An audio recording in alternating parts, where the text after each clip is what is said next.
ರೂಪಾ, ಈಗ ತಾನೇ ಅಭಿ ಹೊರಗಡೆ ಹೋದ. ಮನೆಯಿಂದ ಯಾರಾದ್ರೂ ಹೊರಗಡೆ ಹೋಗಿದ ತಕ್ಷಣ ತಲೆಗೆ ಸ್ನಾನ ಮಾಡಬಾರ್ದು. ಸ್ವಲ್ಪ ಹೊತ್ತು ಬಿಟ್ಟು ಮಾಡು. ಪರ್ಕೆ ಯಾಕೆ ಹಾಗಿಡ್ತಿದ್ಯಾ? ಹಾಗಲ್ಲ ಪರ್ಕೆ ಇಡೋದು. ಪರ್ಕೆ ಯಾವಾಗ್ಲೂ ನಾವು ಕಸ ಗುಡಿಸೋ ಭಾಗ ಕೆಳಗಡೆ ಇಡ್ಬೇಕು, ನಾವ್ ಹಿಡ್ಕೊಳ್ಳೋ ಭಾಗ ಮೇಲ್ಗಡೆ ಇಡ್ಬೇಕು. ಈ ರೀತಿ ಒಂದು ಮೂಲೆನಲ್ಲಿ ಪರ್ಕೆನ ಇಡ್ಬೇಕು. ಪರ್ಕೆನಲ್ಲಿ ಲಕ್ಷ್ಮಿ ವಾಸ ಇರುತ್ತೆ. ಪರ್ಕೆನ ಎಲ್ಲಂದ್ರಲ್ಲಿ ಇಡಬಾರ್ದು. ಚೊಪ್ಲಿ ಬಿಡುವಂತ ಜಾಗಗಳೆಲ್ಲ ಮುಖ್ಯವಾಗಿ ಇಡ್ಲೇಬಾರ್ದು. ರೂಪಾ, ದೀಪ ಹಚ್ಚಿದ್ಮೇಲೆ ಮನೆ ಗುಡ್ಸೋದು ಒರ್ಸೋದು ಏನನ್ನೂ ಮಾಡಬಾರ್ದು. ಬೆಳಿಗ್ಗೆ ಒರ್ಸ್ಕೊಂಡ್ರಾಯ್ತು, ಹೋಗು. ಲೈಟ್ ಹಾಕಿದ್ಮೇಲೆ ಮನೆಯಿಂದ ಹೊರಗಡೆ ಕಸನ ಇಡ್ಬೇಡ. ಬೆಳಿಗ್ಗೆ ಇಟ್ರಾಯ್ತು, ಹೋಗು. ಮುಸ್ಸಂಜೆಲಿ ಲೈಟ್ ಹಾಕಿದ್ಮೇಲೆ ತಲೆ ಕೂದಲು ಬಿಟ್ಕೊಂಡು ಓಡಾಡ್ಬೇಡ. ಹಾಗೆ ತಲೆ ಬಾಚ್ಬೇಡ. ಮೊದ್ಲು ತಲೆ ಕೂದಲು ಕಟ್ಟು.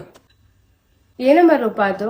ಪಕ್ಕದ ಮನೆ ಆಂಟಿ ಎಣ್ಣೆ ಕೇಳಿದ್ರು ಅತ್ತೆ. ಮನೆಯಲ್ಲಿ ಲೈಟ್ ಹಾಕಿದ್ಮೇಲೆ ಉಪ್ಪಾಗ್ಲಿ ಎಣ್ಣೆ ಆಗ್ಲಿ ಮನೆಯಿಂದ ಹೊರಗಡೆ ಕೊಡಬಾರ್ದು. ಅದು ಮನೆಗ್ ಶ್ರೇಯಸ್ಸಲ್ಲ. ದೇವ್ರಿಗೆ ದೀಪ ಹಚ್ಚೋವಾಗ ಬರಿಗೈನಲ್ಲಿ ದೀಪ ಹಚ್ಚಬಾರ್ದು. ಬಳೆಗಳು ಹಾಕೊಂಡು ದೀಪ ಹಚ್ಚು. ಸರಿ ಅತ್ತೆ.